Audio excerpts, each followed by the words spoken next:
Alguien le dice a alguien, ¿Bailamos la próxima tanda? o alguien le dice a alguien, Con ese no bailes que es un mamarracho. ¿qué pactamos bailar en la milonga?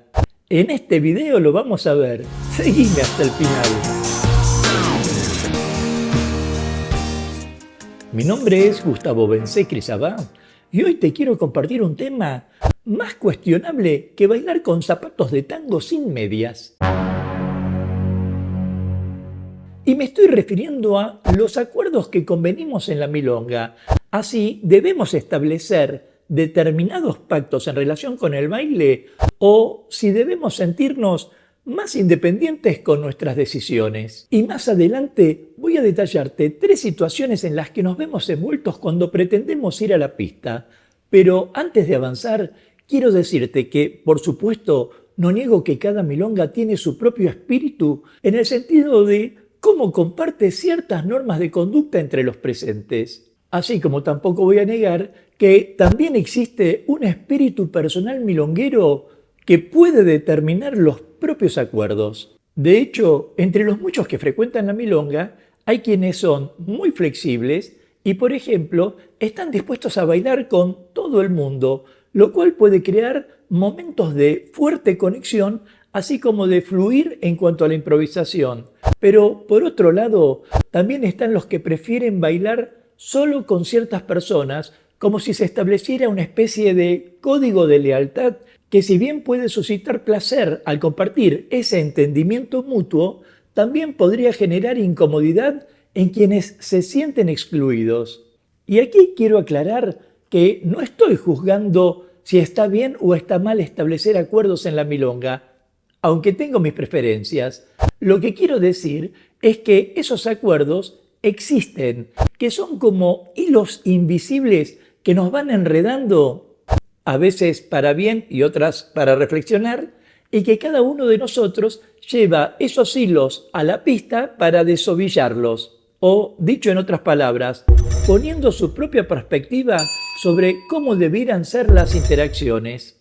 Digo, algunos disfrutan de la espontaneidad de invitar a bailar a alguien que nunca vieron antes, mientras que otros se sienten más cómodos en su zona de confort, proponiéndose bailar con su grupo selecto de amigos, a sabiendas de que la conexión va a fluir sin ningún esfuerzo. Hay algo de cierto en eso. Yo disfruto de la espontaneidad de invitar y ellas disfrutan de la espontaneidad de rechazarme. Pero enfocándonos en cuanto al tema que nos ocupa, como te dije, hay al menos 3 situaciones relacionadas con el baile que te quiero compartir. Y una de ellas refiere a cuando pactamos con quién bailar una orquesta, un género o un tema preferido. Quiero decir, me parece fundamental considerar lo que significa acordar bailar determinadas tandas de tango, vals o milonga con alguien en particular, porque este tipo de acuerdos puede parecer una forma de establecer un vínculo más profundo con una persona de nuestra preferencia, lo que a menudo resulta en una conexión emocional intensa y en un intercambio más significativo en la pista. Sin embargo, desde otro punto de vista pregunto, ¿esto no conspira con el espíritu del tango que se basa en multiplicar las relaciones sociales, improvisar con cada persona y asumir el riesgo de compartir el baile de manera diversa? A ver, por un lado, acordar bailar con alguien que tiene una importancia especial puede permitir a esas personas profundizar en la técnica y en la expresión emocional, ya que cada miembro de la pareja conoce las preferencias y el estilo del otro. Por ejemplo, acordar bailar un Pugliese o D'Arienzo con una persona que se considera ideal para alguna de esas orquestas produce tanto goce como puede generar una conexión única y un entendimiento mutuo de los matices musicales, algo que puede enriquecer el baile y permitir que se explore una mayor profundidad emocional. Sin embargo, en el otro extremo, este tipo de acuerdos, digámoslo, puede convertirse en una especie de obligación. La repetición de las mismas tandas y el mismo estilo de baile pueden llevar a la monotonía, convirtiendo lo que una vez fue un deleite o un placer en una rutina que termina por aburrir. sobre todo considerando que el tango es un arte que se nutre de la diversidad y la improvisación, y dedicarse cada semana a bailar la misma tanda con la misma persona en la misma milonga puede limitar el desarrollo de un estilo de baile, así como puede restringir la creatividad y la espontaneidad. A mí eso no me preocupa, no voy todas las semanas a bailar y mi baile igualmente es limitado. Ahora, yo sé que cada quien elegirá con quién bailar y cómo bailar, pero no siempre podemos bailar con quien queremos. A veces porque hay un impedimento que ignoramos y no sabemos cómo explicárnoslo. Y esta es la segunda situación en relación con el baile que te quiero compartir, que es cuando se establecen pactos entre mujeres que generalmente asumen el rol seguidor para no bailar en la milonga con determinados varones. Un fenómeno que desde algún punto de vista puede parecer un acto de solidaridad, entendiendo que estas mujeres se protegen mutuamente, aunque me animo a pensar que puede tener raíces más complejas. Digo, en algunas ocasiones estas decisiones están basadas en la calidad del baile. Por ejemplo, si una mujer considerara que un varón no tiene el nivel técnico adecuado o no posee un estilo acorde con sus preferencias, optaría por no aceptarle un cabeceo porque prevalece la búsqueda de un baile placentero y satisfactorio.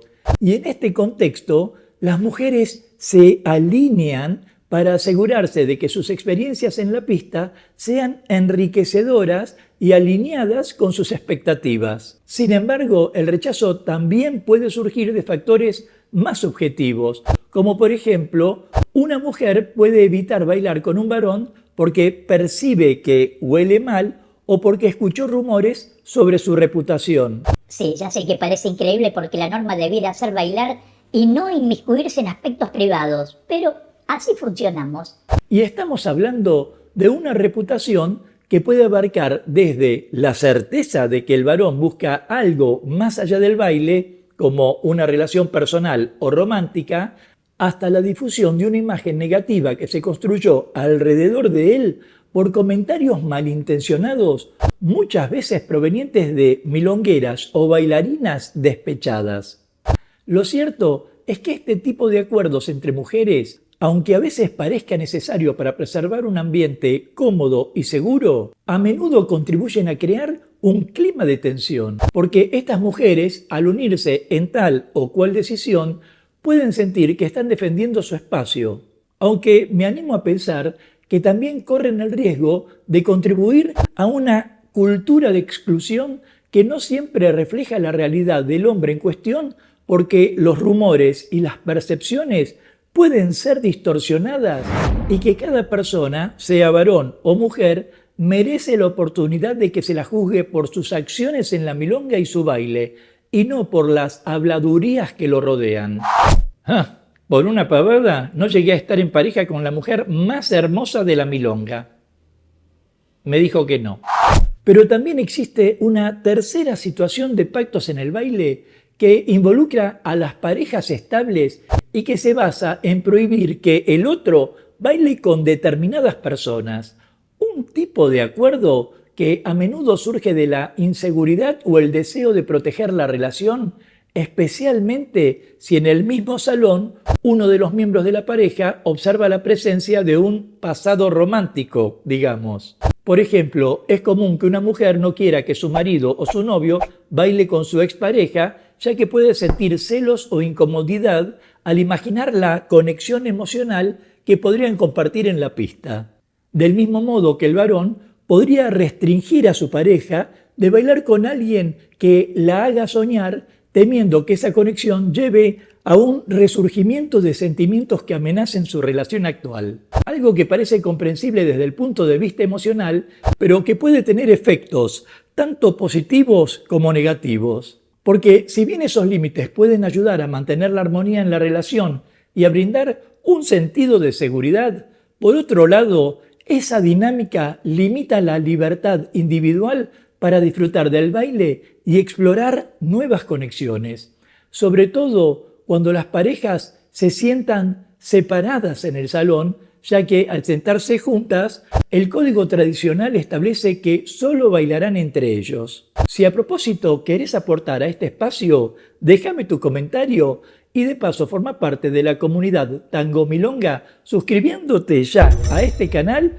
y activando la campanita de notificaciones para enterarte rápidamente de cuándo aparecerá el próximo video de clases, cultura o actualidad de tango argentino. Sea como fuere, establecer acuerdos en la milonga no tiene una respuesta definitiva sobre si está bien o si está mal, máxime considerando que depende del contexto y de las intenciones detrás de esos acuerdos. Yo mismo a veces establezco pactos explícitos e implícitos con bailarinas con las que quiero bailar determinadas tandas. Nadie podría decir algo al respecto, pero me permito expresar aquí que lo que no deberíamos hacer es ponernos límites, enredarnos en compromisos que no nos producen ningún tipo de satisfacción. Porque de lo que estamos hablando es de no renunciar a aquello que deseamos ni impedirnos encontrar el placer de un abrazo. Sobre todo sabiendo que el tango es esencialmente una búsqueda de libertad sin ignorar al otro y un respeto hacia uno mismo para respetar a los demás. Nos vemos en breve mientras paso a paso pasa la cultura.